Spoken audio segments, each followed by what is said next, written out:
ইতালির নাগরিকত্ব ছিল, চাইলেই খেলতে পারতেন ইতালির হয়ে, ইতালির জার্সিতে নিজের আলাদা রাজত্ব গড়তে পারতেন, ইতালির ফুটবলে প্রধান চরিত্র হতে পারতেন। কিন্তু না, তিনি বেছে নিয়েছিলেন সেই আর্জেন্টিনাকেই, যেখানে তার জায়গা পাওয়াটাই কঠিন হয়ে উঠল, কারণ সেখানে একজন রাজা ইতিমধ্যেই রাজত্বের আসনে বসেছিলেন। তাই তো এখনো অনেকেই বলে দিবালাও পারত যদি না মেসি থাকতো। প্রতিবার মেসি খেললে দিবালা বেঞ্চে বসে দেখেছেন, আবার মেসি না থাকলে সুযোগ এসেছে বটে, তবে নিয়তি তাকে ঠেলে দিয়েছে সেখানে যেখানে স্বপ্নটা খুব কাছে থাকলেও ধরা যায় না।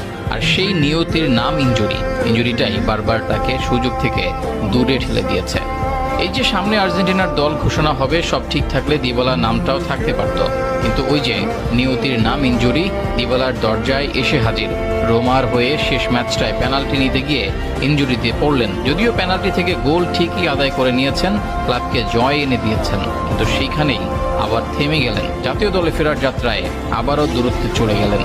দিবালার সুযোগ আসলে নিয়তি যেন এমনই বারবার তাকে নিয়ে মজা করছে, একবার ইনজুরি, একবার কোচের পরিকল্পনায় জায়গা না পাওয়া, আবার একই জায়গায় লিওনেল মেসির থাকা। ভাগ্যই যেন দুই হাত দিয়ে টেনে রেখেছেন তাকে। তাই তো বলাই যায় সময়ের সবচেয়ে সুন্দর আফসোসের নাম